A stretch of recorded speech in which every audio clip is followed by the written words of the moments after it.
এখন আমি আজকে রান্না করব আলুর দম, আলু পেঁয়াজ আদা রসুন দিয়ে। তাই আলুটাকে ভেজে নিচ্ছি।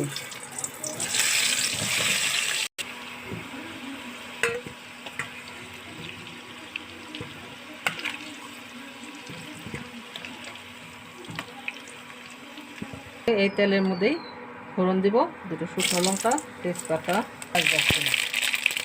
দারচিনি ফোড়ন হয়ে গেছে। এবার দিব আদা, পেঁয়াজ, রসুন, লঙ্কা, জিরা, হলুদ।